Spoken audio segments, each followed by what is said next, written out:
Իսկ դուք գիտեք, որ հայերենը պատկանում է աշխարհի ամենահին լեզվաընտանիքներից մեկին՝ հնդեվրոպականին։ Հնդեվրոպականը աշխարհի ամենատարածված լեզվաընտանիքն է եւ բաղկացած է 12 ճյուղից, այդ թվում հնդկական, իրանական, սլավոնական, ռոմանական եւ այլ ճյուղերից։ Այս լեզվաընտանիքի անվանումը հնդեվրոպական առաջացել է այն պատճառով, որ այս խմբին պատկանող լեզուները շատ լայն տարածված էին աշխարհագրական տարածքում, Հնդկաստանից մինչև Եվրոպա։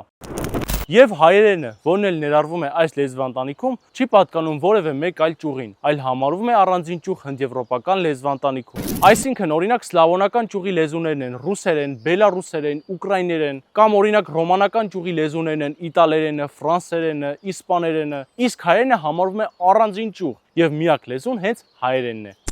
Հայերենի զարգացումը պատմականորեն բաժանվում է 3 հիմնական շրջանի՝ հին հայերեն գրաբար, միջին հայերեն կիլիկյան շրջան եւ նոր հայերեն աշխարհաբար։ Աշխարհաբարը իր հերթին բաժանվում է 2 հիմնական ճյուղի՝ արևմտահայերեն եւ արևելահայերեն։ Արևմտահայերենը մինչև 1920-ական թվականները լայնորեն օգտագործվում էր Օսմանյան կայսրությունում, սակայն 20-րդ դարի սկզբին հայոց ցեղասպանությունից հետո այն մեծապես կորցրեց իր տարածումը եւ այժմ գտնվում է գրեթե մահացող վիճակում եւ չի հանդիսանում ակտիվ խոսակցական լեզու։ Իսկ արևելահայերենը լայնորեն օգտագործվում է ներկայիս Հայաստանի Հանրապետությունում։ Հայերենը ունի շատ բարբառներ, բայց դրանցից շատերը ժամանակի ընթացքում միաձուլվում են եւ գտնվում են մահացման եզրին։ Ագուլիսի, մեղրու եւ մի շարք այլ բարբառներ արդեն համարվում են մահացած։ Շատ լեզվաբաններ եւ արևելագետներ հայերենը համարում են հնդիրանական լեզվաընտանիքի ճյուղ։ Մինչև 1875 թվականը, երբ Հայնրիխ Հյուբշմանը հրապարակեց հայերենի դիրքը հնդեվրոպական լեզուների շարքում աշխատությունը, որը ապացուցեց, որ հայերենը համարվում է հնդեվրոպական լեզվաընտանիքի ճյուղ։ Այս աշխատության մեջ Հյուբշմանը առանձնացրել է հայերենի լեզվաբառարանական եւ կառուցվածքային առանձնահատկությունները։